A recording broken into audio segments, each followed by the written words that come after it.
नमस्ते प्रणाम। कल पांडे जी के घर से एक जनेऊ के गीत के लिए फरमाइश आयल बा, तो छोटा सा गीत गौले बानी, अपने सब सुनल जाई। एक देहरादून से तिवारी जी के घर से मुड़न के फरमाइश बा, तो हम दोनों आदमी के लिए गावतानी, सुन के कमेंट करके जरूर बताएं।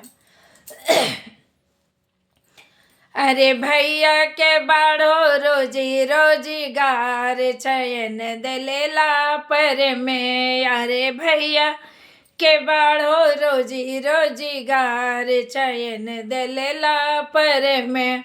हंसी के बोले ली बरुआ के हेमा फुआ, हंसी के बोले ली बरुआ के छाया फुआ, हंसी के बोले ली बरुआ के सरोज फुआ, हंसी के बोले ली बरुआ के मंजू फुआ, हंसी के बोले ली बरुआ के निर्मला फुआ, हंसी के बोले ली बरुआ के सब फुआ लोग। अरे भैया के बाड़ो रोजी रोजगार चयन दिलेला पर में।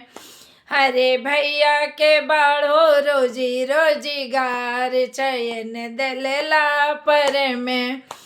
टिड़की के बोले ली बरुआ के रगनी मम्मी, टिड़की के बोले ली बरुआ के रगनी मम्मी, टिड़की के बोले ली बरुआ के उमा मम्मी, टिड़की के बोले ली बरुआ के उमा मम्मी।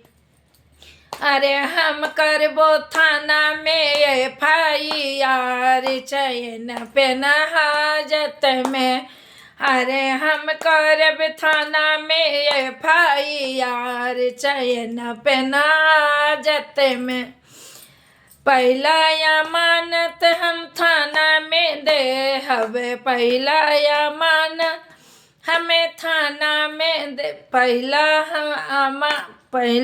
आवेदन थाना में दे हम। अरे उहे करब हम छी, उहे करब अब फुआ के पोल चयन पना हाजत में। अरे दे दिहले भैया, अरे फंस गईली भैया इने का प्यार में चयन दिले चयन पेना हाजत में। अरे भैया के बाड़ो रोजी रोजगार चयन दिलेला पर में। अरे टिड़की के बोले ली बरुआ के रगनी मम्मी, टिड़की के बोले ली बरुआ के रगनी मम्मी। अरे हम करब थाना में FIR चयन पे हाजत में। अरे हम करब थाना में FIR चयन पे हाजत में। अरे रख लेलू सही, अरे रख लेलू भाई सैया हमार चयन पे हाजत में। पहला आवेदन थाना में दे हवे, पहला आवेदन थाना में दे हब।